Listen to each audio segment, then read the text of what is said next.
नमस्कार, आपल्या Konkani Swara kitchen YouTube चॅनलमध्ये तुमचं स्वागत आहे। तर आज आपण आपल्या किचनमध्ये छान असा एक भजीचा किंवा वडीचा प्रकार बघणार आहोत। तर कोबीची भाजी आपल्याला खाऊन खाऊन कंटाळा येते, तर कोबीच्या भाजीपासून आज आपण वड्या बघणार आहोत। कोबीची भजी सुद्धा खूप छान होते। कोबीचा जो आपण बेसनचा आमच्याकडे त्याला पोळी बोलतात ती सुद्धा छान होते। तर आज त्याच्यामध्येच आज आपण कोबीच्या भाजीची छान अशी कोथिंबीर वडी बनवतो, त्या पद्धतीने वड्या बघणार आहोत। तर चला साहित्य बघून रेसिपीला सुरुवात करूया। तर आपण इथं कोबीच्या वड्या बनवण्यासाठी इथं मी बारीक कापून घेतलाय कोबी सुरेने, बघू शकता। बारीक बारीक कट करून पानं त्याची काढून छान असं बारीक कट करून घेतलं की असा कोबी छान चिरला जातो, म्हणजे खाताना ते थोडं तोंडामध्ये खूप छान लागते। किंवा तुम्ही चॉपर मध्ये सुद्धा असं जाडसर बारीक करून घेऊ शकता। तर अशा पद्धतीने मी छान असा कोबी बारीक करून घेतलाय। त्याच्यानंतर इथं मी कोथिंबीर घेतली बारीक कट करून, स्वच्छ धुवून बारीक कट करून घेतली कोथिंबीर 1 वाटी। त्याच्यानंतर बेसन घेतलंय 1 वाटीभर। त्याच्यानंतर थोडंसं तांदळाचं पीठ घेतलंय कुरकुरीतपणा येण्यासाठी, थोडासा ओवा घेतलाय आणि चवीनुसार मीठ घेतलंय आणि मसाल्यांमध्ये लाल तिखट, हळद आणि घरगुती गरम मसाला। तर आधी सगळं साहित्य आपण घट्ट मळून घेऊयात। तर कशा पद्धतीने दाखवणार आहे मी। तर ह्याच्यामध्ये आपण एक एक साहित्य टाकून घेऊयात। तर पहिला आपण ह्याच्यामध्ये बेसन घालूयात, त्याच्यानंतर तांदळाचं पीठ घालायचंय। तुम्ही ह्याच्या व्यतिरिक्त रवा सुद्धा वापरू शकता। मी तांदळाचं पीठ घेतलंय। त्याच्यानंतर खूप सारी बारीक कट केलेली कोथिंबीर,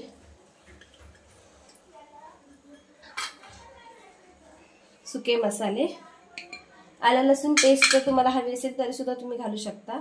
मी इथं आलं लसूण पेस्ट नाही घातली आहे। त्याच्यानंतर ओवा घेतलाय, तो हातावर असं आपल्याला बारीक क्रश करून घ्यायचंय आणि हे छान आपल्याला मिक्स करून घ्यायचंय आणि व्यवस्थित सगळं आपण, कारण कोबीला पाणी सुटतं स्वतःचं असं, म्हणून आपल्याला। आणि जर आपल्याला ह्याच्यामध्ये पीठ लागलं तर आपल्याला तांदळाचं पीठ वापरायचं आहे। तर छान असं आपल्याला हे सगळं व्यवस्थित आधी हाताने चोळून घ्यायचंय। छान सगळं चोळून घेतलंय। तर मला थोडंसं पीठ कमी वाटलं म्हणून ह्याच्यामध्ये थोडंसं मी आणखी तांदळाचं पीठ वापरलंय। परत सगळं आपल्याला एकत्र करून घ्यायचंय आणि आता थोडं थोडं पाणी घालून आपण कोथिंबीर वड्यासाठी जसा कोथिंबीर वडीचा डो लावतो तसा आपल्याला ह्याचा घट्ट गोळा होईल असं करून घ्यायचं। तर थोडं थोडं पाणी घालूयात आपण ह्याच्यामध्ये। तर बघू शकता पाणी टाकून आपण थोडं थोडं याचं अर्धी वाटी, ह्या वाटीमध्ये मी पाणी घेतलं होतं, तर अर्धी वाटी मला पाणी लागलंय आणि घट्टसरच आपल्याला हा गोळा मळून घ्यायचा आहे, म्हणजे त्याचे छान असे गोळे होतील। असं आपण कोथिंबीर वडीचा व्हिडिओ जसा अपलोड केला होता त्याच पद्धतीत हे करायचे।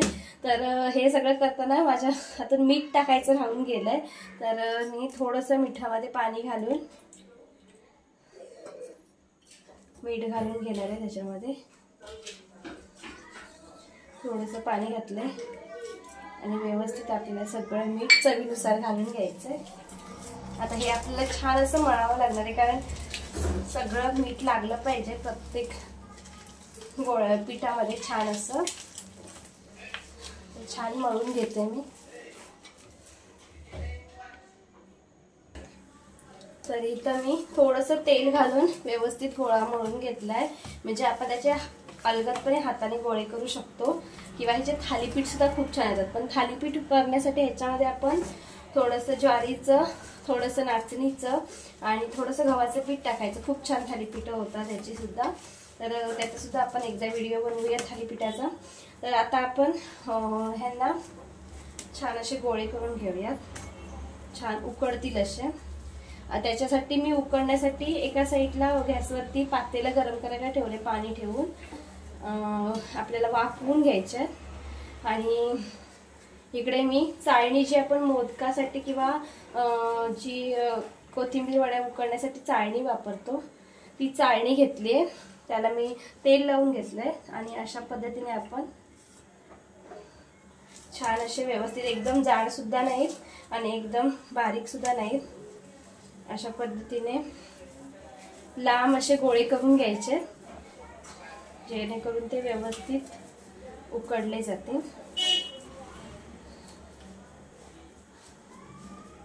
हे बघा अशा शेपमध्ये। आणि बघू शकता त्याच्यामध्ये पिठाचं प्रमाण अजिबात जास्त झालेलं नाहीये। आपण पिठाचं प्रमाण जास्त झालं नाहीये। जो आपण कोबी वापरला होता तो त्याच्यामध्ये व्यवस्थित दिसतोय, बघू शकता तुम्ही। सगळं आपल्याला हे व्यवस्थित पीठ 3 गोळे करून घेतलेत मी अशा पद्धतीने। चाळणी थोडी माझ्याकडे आहे ती लहान आहे, तुमच्याकडे स्टीमर असेल तर स्टीमर मध्ये असे 4 गोळे बसतात, किंवा मोठी चाळणी असेल तरी सुद्धा त्याच्यामध्ये आरामात 4 ते 5 गोळे बसतात। तर हे बघू शकता छान असे एका आकारामध्ये आपण हे गोळे करून घेतले। थोडं थोडं अंतर ठेवायचे मध्ये, म्हणजे एकामेकाला गोळे असे चिकटत नाहीत आणि व्यवस्थित वाफरून येतात। तर पाणी उकळल्याशिवाय आपल्याला हे गोळे स्टीम करायला ठेवायचे नाहीयेत। तर पाणी छान उकळेपर्यंत आपण ह्यांना गोळ्यांना सेट करून घेऊया। तर बघा छान असे गोळे आपण तयार करून घेतले। तुम्हाला हवे असेल तुम्ही ह्याच्यावरती सफेद तीळ सुद्धा लावू शकता, किंवा आलं लसूण पेस्ट सुद्धा वापरू शकता। पण मी आलं लसूण पेस्ट वापरली नाही, कारण आलं लसूण पेस्टने थोडा फ्लेवर वेगळा येतो। तर हे व्यवस्थित आपण करून घेतलेत गोळे। भाजी खायला कंटाळा येतो त्यांच्यासाठी हे स्पेशल खूप छान ऑप्शनल आहे कोबी पोटात घालण्यासाठी। आणि आता पाण्याला उकळी येते, तर आपण ह्याला टोपामध्ये ठेवून छान असं 15 ते 20 मिनिटांसाठी वाफ काढून घेऊया। छान अशी पाण्याला उकळी आली आहे। छान पाण्याला उकळीला गॅसची फ्लेम आपल्याला स्लो करायची आहे, त्याच्यामध्ये हे आपल्याला ठेवायचे। तर ह्या टोपामध्ये व्यवस्थित असं हे माझी चाळणी व्यवस्थित बसते, त्याला काही स्टँडची वगैरे गरज लागत नाही। तुम्ही मोठं जर भांडं घेतला तर त्याच्यामध्ये स्टँड टाका, किंवा तुम्ही कुकरमध्ये सुद्धा छान वाफवायला होतात। कुकरमध्ये सुद्धा पाणी थोडंसं कमी ठेवून डब्यामध्ये सुद्धा ठेवू शकता, पण जास्त राहत नाहीत। आणि त्याच्यावरती आपल्याला हे पालतं असं भांडं ताट ठेवायचंय आणि गॅसची फ्लेम आपल्याला मीडियम ठेवून मीडियम फ्लेम वरतीच आपल्याला हे 15 ते 20 मिनिटांसाठी छान असं वाफवून घ्यायचंय। छान वाफले जातात, तर छान असे वाफवून घ्यायचंय। आणि मग वाफवल्यानंतर आपण पुढे काय करणार आहोत ते बघूया। ते 20 मिनिटं छान अशी झालेली आहे, तर आपण याच्यामध्ये सुरी घालून बघूयात। एकदा मी चेक केलं होतं, तर बघू शकता छान अशी सुरी क्लीन निघाली आहे। हे वरती थोडंसं वरती काढताना लागलंय।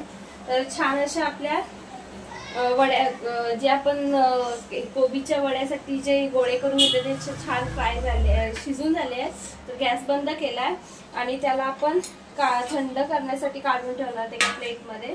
तर तशीच आपल्याला चाळणी प्लेटमध्ये काढून ठेवायची आहे व्यवस्थित।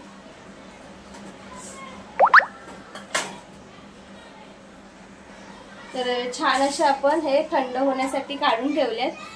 थोडेसे थंड झाले की मी थोडा वेळ पंख्यावरती ठेवणार आहे। आणि कसं आहे, जोपर्यंत हे गरम आहे तोपर्यंत हे आतून शिजत राहणार आहे। बघू शकता छान असे त्याला हात लावल्यावर सुद्धा क्लीन होते एकदम बोट आपली। तर ह्याला मी पंख्यावरती ठेवणार आहे, छान असं थंड करून घेणार आहे आणि ह्याच्या आपण पातळशा वड्या काढून घेऊ।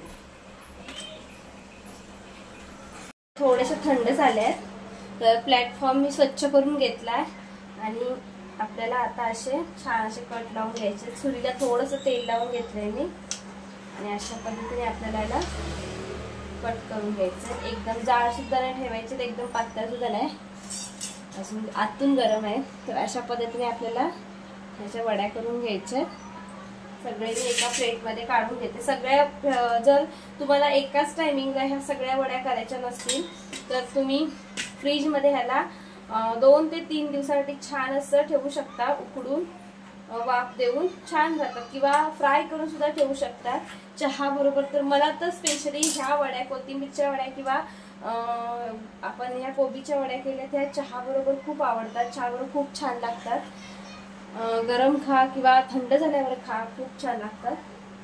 तर हे कट करता करता मी एका बाजूला पॅन ठेवलंय, जास्त आपण तेल म्हणजे जास्त तेलामध्ये कढईमध्ये नाही फ्राय करणार आहोत।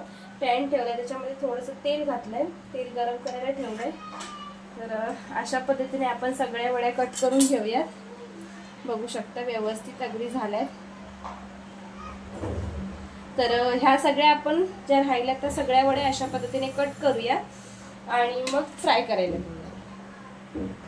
तर सगळ्या वड्या आपण कट करून घेतल्यात आणि छान असं आपण एक एक वडी फ्राय करून घेऊ। छान गरम झालंय, मी गॅसची फ्लेम एकदम स्लो केली आहे आणि त्याच्यामध्ये आपण आता एक एक वडी सोडायला घेऊया। बघू शकता तुम्ही, तेल थोडं जास्तच टाकलं, आपल्याला एवढे तेल गरम नाही करायचं। आणि आता आपण हे गॅसची फ्लेम एकदम स्लो ठेवूनच आपल्याला वड्या तळाव्या लागणार आहेत, कारण तेल खूप टाकलंय। जेवढ्या जातील तेवढ्या आपल्याला वड्या याच्यामध्ये सोडून घ्यायच्या।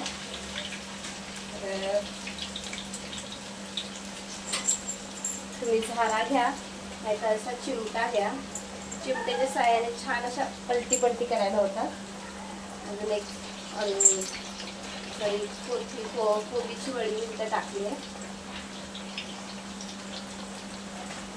छान सुगंध आला।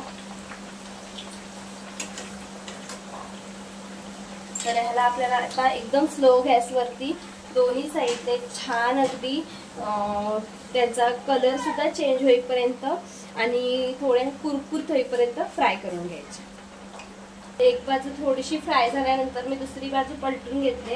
आता तेलाचं टेम्परेचर थोडं कमी झालं, त्याच्यामुळे आपण गॅसची फ्लेम थोडीशी वाढवूया, एकदम थोडीशी, मीडियम सुद्धा नाही, थोडीशी वाढवायची। आणि हे छान आपल्याला करपू द्यायचं नाही, तर छान असं एकदम कलर छान येईपर्यंत आणि कुरकुरीत होईपर्यंत फ्राय करायचं। तर बघा, आपण दुसरी बॅच आता तळायला टाकली आणि पहिली बॅच आपण छान अशी तळून घेतली आहे। बघू शकता दोन्ही बाजूने छान अशा कुरकुरीत झाल्यात वड्या अशा पद्धतीने। तर तुम्हाला दिसताना ते थोड्या करपलेल्या वाटत असेल, पण छान असा त्याचा गोल्डन ब्राऊन कलर आलेला आहे, किंवा असा एक मातकट कलर असा आलेला आहे, छान अशा कुरकुरीत झाल्या, बघू शकता तुम्ही। तर अशाच पद्धतीने मी आता दुसरी बॅच सुद्धा घातली आहे फ्राय करण्यासाठी, त्याला सुद्धा आपण लो टू मीडियम गॅसवरतीच फ्राय करून घेणार आहोत। थोडा जास्त वेळ लागतो फ्राय करायला, पण जर तुम्ही याची भजी करायला गेलात तर भजीला तर खूपच वेळ जास्त लागतो। ह्या वाफवलेल्या त्याच्यामुळे तुम्ही अशा सुद्धा खाऊ शकता। मी आता करता स्वतःहूनच एक दोन खाऊन झालेले, खूप छान लागतात चवीला, अशा सुद्धा खाऊ शकतात। फ्राय केलं तर आणखी खूप सुंदर लागतात, चहा बरोबर स्पेशली खूप छान लागतात। तर अशा पद्धतीने आपण सगळ्या ह्या वड्या फ्राय करून घेऊया आणि छान अशा सर्व करून घेऊया। छान अशा आपल्या कोबीची वडी छान अशी आपली फ्राय करून झालेली आहे, बघू शकता, आणि कुरकुरी सुद्धा झालेली आहे। तर तुम्हाला जर आजचा आपला कोबीच्या वड्यांचा व्हिडिओ आवडला असेल तर नक्की चॅनलला सबस्क्राईब करा, व्हिडिओ आवडचा व्हिडिओ लाईक करा, शेअर करा आणि चांगले कमेंट करा। थँक्यू।